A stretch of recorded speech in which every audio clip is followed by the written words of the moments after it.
تمہیں بتائے محبت کے راز ہم چھیڑے تمہارے۔ ماں باپ کی باتیں، ان کی حرکات و سکنات اور ان کا طریق عمل بچوں کا اخلاق بناتا ہے۔ قرآن مجید کے ساتھ میرے والد صاحب کو بہت غیر معمولی محبت تھی کہ اے غافل انسان، تو قرآن مجید کی خدمت پر کمر باندھ لے قبل اس کے کہ یہ آواز سنائی دے کہ آج یہ شخص دنیا میں نہیں رہا۔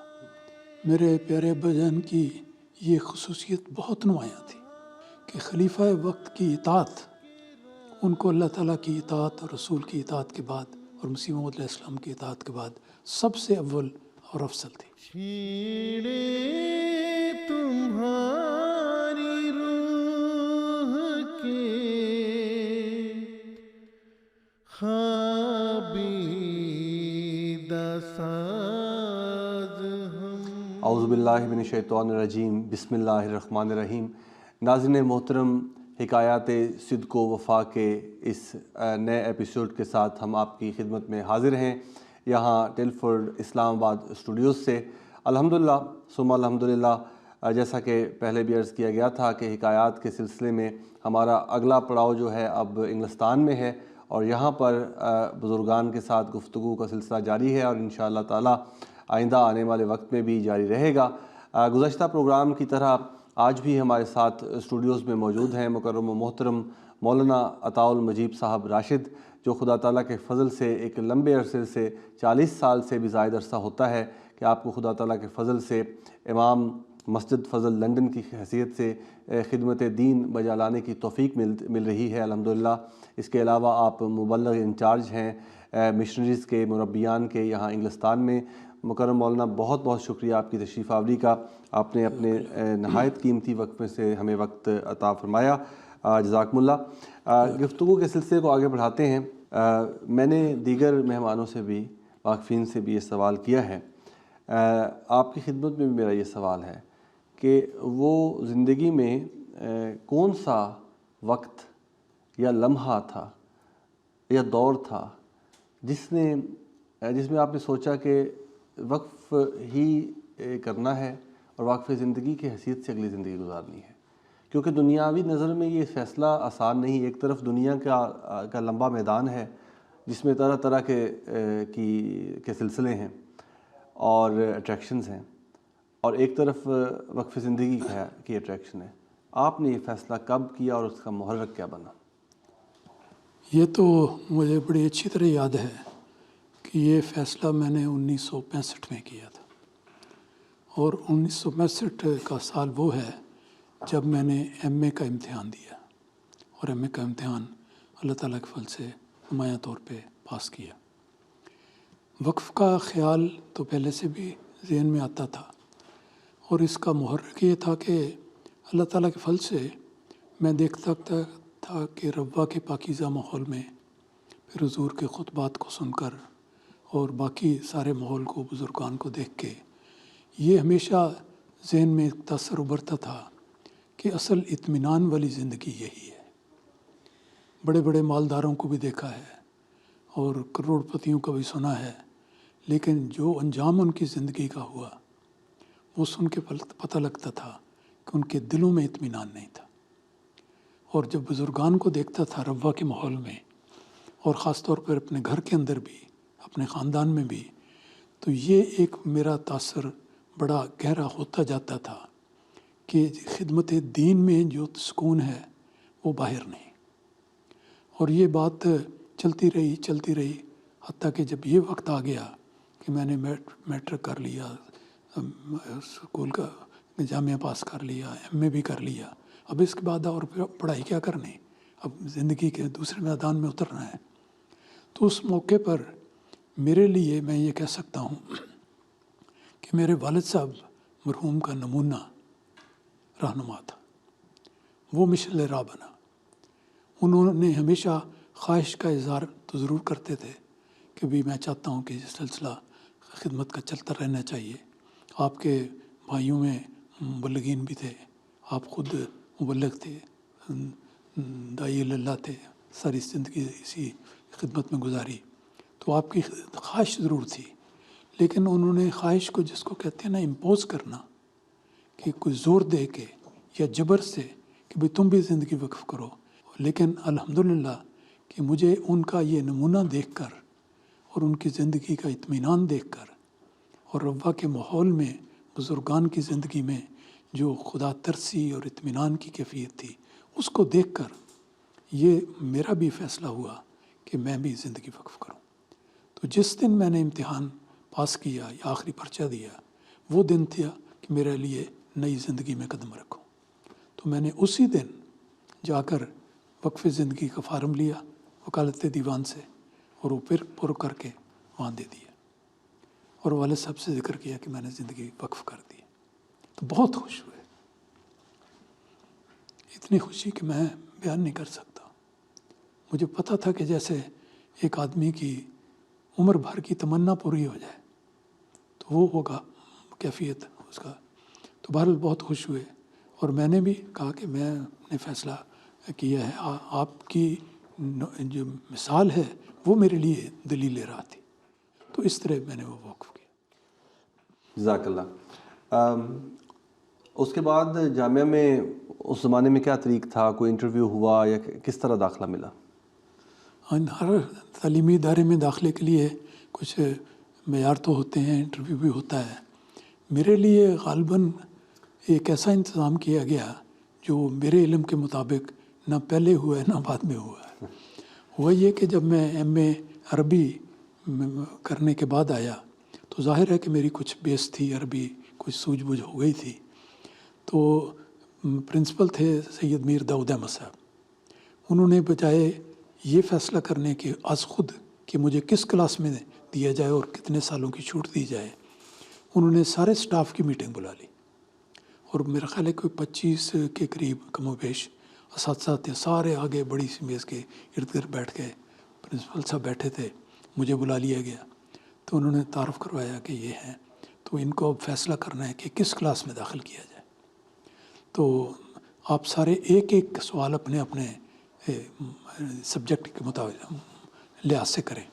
تو چنانچہ استادوں نے، سارے اساتذہ نے ایک ایک سوال کیا. مجھے ساری باتیں تو نہیں یاد رہیں، لیکن سب نے کیا. انگریزی والے نے انگریزی کا کیا کہ یہ انگریزی کا فقرہ ہے، اس کا اردو بناؤ. یہ اردو کا فقرہ ہے، اس کی انگریزی بناؤ. وہ بھی چیک کیا کہ انگریزی بھی آتی ہے کہ نہیں آتی، وہ بھی کر دیا. پرشین والوں نے پرشین پوچھا، عربی والوں نے عربی کا پوچھا، کسی نے اور پوچھا. حضرت ملک سیف الرحمان صاحب فقہ کے استاد تھے، انہوں نے فقہ کا سوال پوچھنا تھا. تو بڑا دلچسپ واقعہ ہے، میں ذکر کر دیتا ہوں.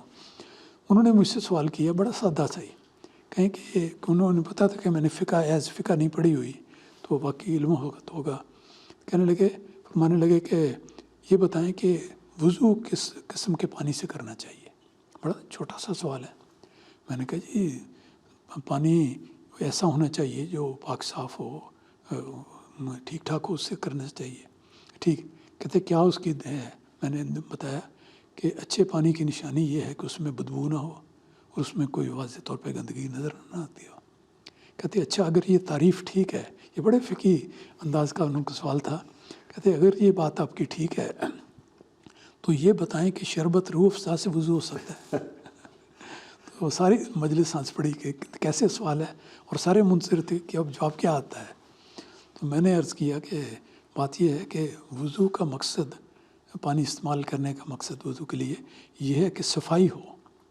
تو میں سمجھتا ہوں کہ شربت روح افزا سے تو صفائی نہیں ہوگی، بلکہ ہاتھ اور منہ سارے چپ چپ کرنے لگے.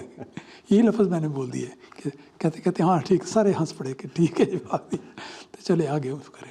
تو اس طرح کر کے سارے اساتذہ نے معائنہ کیا. پھر مجھے چھٹی دی گئی، اور پرنسپل صاحب نے میٹنگ کرنے کے بعد فیصلہ کیا کہ ابتدائی 3 سال کی تعلیم کی ضرورت نہیں، تو باقی 4 سال رہ جاتے ہیں، 7 سال ہوتے ہیں. 4 سال میں پڑھوں گا، تو بس میں پھر اس کلاس میں داخلہ ہو گیا میرا. جزاک اللہ. یہ بھی فرمائیے کہ کون سے وہ اساتذہ تھے جن سے آپ نے وہاں پر شرف حاصل ہوا آپ کو تعلیم حاصل کرنے کا، اور ان کے کچھ انداز تربیت جو ہے وہ بھی ہمارے ناظرین کے ساتھ بانٹی ہے۔ تفصیلی سوال ہے آپ کا، بڑی مشکل ہے کہ میں کہیں بھول نہ جاؤں نام۔ سید میر داؤد احمد صاحب وہ پرنسپل تھے، ملک سیف الرحمان صاحب تھے، ملک مبارک احمد صاحب تھے، مرزا رفیع احمد صاحب تھے، اور غلام باری صاحب سیف تھے، نور الحق صاحب تنویر تھے، ملک مبارک صاحب کا نام شاید لے چکا ہوں، وہ عربی کے استاد تھے۔ تو اس طرح بہت سارے استاد تھے ماشاءاللہ، اور پھر یہ کہ وقت کے ساتھ بدلتے بھی رہتے تھے، کبھی ایک آیا دوسرا چلا گیا۔ تو یہ سارے اساتذہ تھے، اور میں سمجھتا ہوں کہ اللہ کے فضل سے بہت اچھے اساتذہ ملے، بڑی محنت سے۔ بڑا میر محمود احمد صاحب کا نام رہ گیا تھا غلطی سے، معافی چاہتا ہوں اس کی، بڑے مشفق مہربان استاد، موازنہ مذاہب کے۔ تو اور بھی ہوں گے جو اگر کوئی رہ گئے ہیں تو ان سے معذرت۔ تو سارے اساتذہ میں ایک چیز تھی کہ ذمہ داری کا احساس، وقت کی پابندی، اور بڑی دیانتداری کے ساتھ اور شفقت کے ساتھ پڑھانا، اور پورا وقت پڑھانا، اور ہر طالب علم کو توجہ دینا، سوال کی اجازت دینا، اس کا جواب دینا۔ یہ ساری خوبیاں تھیں کہ ٹھیک ہے وہ استاد کے طور پہ کھڑے ہیں، ہم شاگرد ہیں، لیکن ایسا لگتا تھا کہ باپ اور بیٹا کٹھے بیٹھے ہوئے ہیں۔ بڑی محبت پیار کا تھا، شفقت غالب تھی، نصیحت کا انداز ہوتا تھا، اور ایک تڑپ اور لگن کہ یہ علم جو خدا نے مجھے دیا ہے یہ میرے ان شاگردوں کو بھی ملے۔ تو بہت عجیب، غیر معمولی اثر رکھنے والا ماحول ہوتا تھا جس میں تعلیم ہوتی تھی۔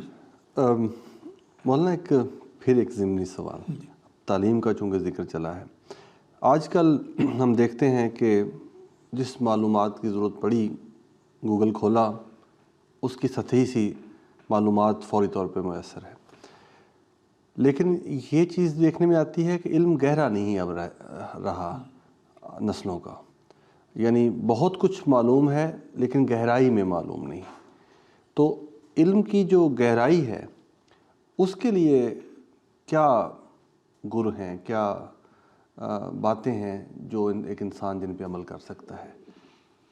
بڑا گہرا آپ کا سوال ہے، بات صحیح ہے، اور میں سمجھتا ہوں کہ آج کل یہ جو گوگل کو استاد بنا لیا گیا ہے یہ اس کی سب سے بڑی وجہ ہے۔ ٹھیک ہے اللہ تعالیٰ نے یہ سامان کیے ہیں، لیکن too much dependence on these things میرے خیال میں یہ ٹھیک نہیں ہے۔ انسان کو جو باقی طریقے ہیں ان سے بھی کرنا چاہیے۔ معلومات جو سالڈ ہوتی ہیں وہ تو بہرحال کتابوں سے ملیں گی، جو جزیات ہوتی ہیں اور گہرائی کی باتیں ہوتی ہیں وہ پڑھنے سے اور سمجھنے سے ملتی ہیں۔ اس کے لیے انسان کو اپنے ذہن کو استعمال کرنا چاہیے، اپنی یادداشت کو استعمال کرنا چاہیے، اپنے فہم اور ادراک کو استعمال کرنا چاہیے، اور ان صفات کو بڑھانے کی ضرورت ہے تاکہ آدمی کلیتاً ایک چھوٹے بچے کی طرح جو اپنی ماں کا ہاتھ پکڑ کر ہی چلتا ہے اس طرح نہ ہو کہ گوگل نہ ہو تو ہم چل نہیں سکتے۔ جزاکم اللہ۔ گفتگو کے سلسلے کو آگے بڑھاتے ہیں، اس طرح کے ضمنی سوالات درمیان میں آتے رہیں گے تاکہ ہم زیادہ سے زیادہ استفادہ کر سکیں آپ سے۔ تعلیم جامعہ کی جو ہے وہ کس سن میں ختم ہوتی ہے، اور پھر اس کے بعد سب سے پہلی تقرری جو ہے میدان عمل میں وہ کہاں پر ہوئی؟ میری جامعہ کی تعلیم 69 میں میری پڑھائی مکمل ہوئی۔ شاہد کلاس میں پاس ہوا، اللہ تعالیٰ کے فضل سے اول آیا تھا، اور اس وقت کلاس کا مانیٹر بھی میں تھا۔ میں بات ضمناً میں بھی بتا دیتا ہوں ایک، کہ جس وقت ہم کلاس ساری ہم نے پاس کر لیا تو دل میں خواہش پیدا ہوئی طلباء کی کہ حضرت خلیفۃ المسیح ثالث سے ملاقات کی جائے۔ اور یہ میں آپ کو عجیب بات بتاؤں کہ اس وقت تک طلباء کی شاید ہی کسی کی خلیفۃ المسیح سے ملاقات ہوئی ہو، مطلب پڑھائی اور دوسرے کام، اور بس ایسا کوئی ماحول تھا کہ حضور سے اتنی ملاقاتیں نہیں ہوتی تھیں۔ تو ہم نے چاہا کہ اکٹھے ملاقات کریں، تو میں نے مانیٹر کے طور پہ ایک درخواست لکھی، میر داؤد صاحب نے پرزور سفارش کی اور حضور کی خدمت میں بھیجی کہ ہم حضور آ کے ملنا چاہتے ہیں تو، اور حضور کے ساتھ تصویر کھنچوانا چاہتے ہیں۔ تو میر صاحب نے ریکمینڈ کیا، فوری جواب آ گیا۔ حضور نے فرمایا شفقت سے کہ ضرور آئیں اور میرے ساتھ چائے بھی پئیں، تو چائے کی دعوت بھی شامل ہوگی۔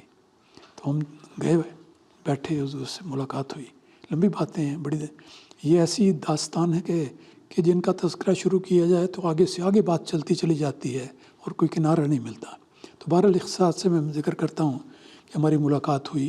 حضور نے فرداً سب طالب علموں سے پوچھا کون سا خاندان ہے, کہاں سے آئے ہو, کیا نام ہے, کس طرح ہے. پھر اس کو 2-3 ایسے تھے جن کو حضور نے کہہ دیا آپ ٹھہریں, میں آپ کو جانتا ہوں. باقی سب سے 10 سے حضور نے پوچھا اسی طرح. تو اس کے بعد حضور باہر تشریف لے آئے تو فوٹو ہوئی, اور فوٹو میں پھر میر صاحب استاد انہوں نے تو حضور کے دائیں طرف بیٹھنا تھا. میں کلاس میں اول تھا تو مجھے سعادت ملی کہ میں حضور کے بائیں طرف بیٹھوں. باقی پھر اس طرح اور ہمارے جتنے بھی معزز طالب علم تھے, ساتھی تھے, سارے بیٹھے کچھ پیچھے کھڑے ہوئے. ایک تصویر ہوئی اور اللہ تعالیٰ کے فضل سے وہ تصویر محفوظ ہے اور کتابوں میں شائع ہو چکی ہے. کہ یہ میرا خیال ہے کہ اس وقت تک میں کہہ سکتا ہوں کہ جامعہ احمدیہ کی کسی بھی کلاس کے فارغ التحصیل طلباء کی پہلی فوٹو تھی جو خلیفہ وقت کے ساتھ ہوئی. اس سے پہلے انفرادی ہوئی ہوں گی تو اجتماعی نہیں ہوئی. مولانا یہ فرمائیے کہ جب تعلیم کا سلسلہ ختم ہوا تو اس کے بعد میدان عمل میں جو بھجوائے جانے کا جو مرحلہ ہے وہ کس طرح طے ہوا, اور پہلی تقرری خدا تعالیٰ کے فضل سے کہاں پر ہوئی؟ یہ اس طرح ہوتا ہے کہ جس وقت جامعہ پاس کر لیتے ہیں اور ان کو امتحان کی اطلاع دے دیتی ہے, فارغ کر کے دیوان میں جا کے رپورٹ کرتے ہیں, وکالت دیوان میں. تو سب طلباء نے رپورٹ کی. پھر ایک جماعت کا کمیشن ہے, اسٹینڈنگ کمیٹی ہے, جس میں یہ فیصلہ کیا جاتا ہے کہ ان میں سے آدھے کون سے ہیں اور جو ایک طرف جائیں گے, جو دوسری طرف جائیں گے. وجہ یہ ہے کہ جو انجمن اور تحریک آدھا خرچ جامعہ کا دیتی تھی, تو وہ جو فصل آتی تھی اس کو بھی آدھا کرتے تھے. تو جس دفعہ ہماری فصل آئی تو میرا نام سب سے اوپر تھا نمبر کے لحاظ سے, پھر دوسرا, پھر تیسرا. تو جو 2 نمائندے تھے وہ تھے حضرت قاضی محمد نذیر صاحب فاضل اور تحریک جدید کی طرف سے مولانا نسیم احمد صاحب سیفی. یہ دونوں بیٹھے اور انہوں نے غور کیا کہ یہ دیکھیں نتیجے سامنے ہیں, طالب علموں کے رپورٹ سامنے ہے, اب ہم نے دیکھنا ہے کہ پہلا کس نے ہے. تو قاضی صاحب مرحوم اللہ تعالیٰ ان کا درجات بلند کرے, دیکھیں کیا عالمانہ شان ہے اور کیا دیانتدارانہ اور جماعتی مفاد کو مقدم کرنے کا جذبہ ہے. آپ نے فرمایا کہ دیکھیں قاعدے کے لحاظ سے یہ ہمارا چوائس بنتا ہے. تو چوائس کے لحاظ سے میرا کہا کہ اس کا نام انجمن میں آنا چاہیے. لیکن حضرت قاضی صاحب نے کمیٹی میں فرمایا, یہ بعد میں مجھے معلوم ہوا, کہ میں سمجھتا ہوں کہ اس طالب علم کا پاکستان سے باہر جا کر کسی اور ملک میں خدمت کرنا زیادہ مفید ہوگا. تو اس لیے میں انجمن کا حق چھوڑتے ہوئے یہ پہلا حق تاریخ کو دیتا ہوں. تو تاریخ والوں نے فوراً میرا نام لکھ لیا. تو اس طرح پھر باقی تقسیم ہوتی رہی. تو یہ ایک واقعہ بھی عجیب ہے کہ دیکھیں یہ ہیں ہمارے علماء, یہ ہیں بزرگان جو جماعتی مفاد کو ہمیشہ مقدم رکھتے ہیں. قاضی صاحب مجھے بھی جانتے تھے, ابا جان کے بڑے دوست بھی تھے, سب کچھ تھا, لیکن بجائے یہ کہنے کہ اس کو پاکستان میں رکھیں, قریب رہے گا, یہ انہوں نے جماعتی مفاد کو مد نظر رکھتے ہوئے یہ رائے بیان کی اور اسی کے مطابق ہوا. جزاکم اللہ. اس واقعے سے آج ہمارے لیے بھی بہت سارے اسباق ہیں, اس میں سبق ہیں کہ ہم سیکھ سکتے ہیں کہ ہمیشہ جماعتی مفاد کو اپنی رائے پر بھی اور اپنی خواہش پر بھی مقدم رکھنا ہے. آج کی اس گفتگو کو یہیں پر ختم کرتے ہیں. ناظرین محترم, مکرم مولانا کے ساتھ گفتگو کا سلسلہ ابھی جاری ہے. وقت کی رعایت سے آج اتنا ہی. اجازت دیجیے. السلام علیکم ورحمۃ اللہ وبرکاتہ. چھیڑے تمہاری روح کے خوابیدہ سا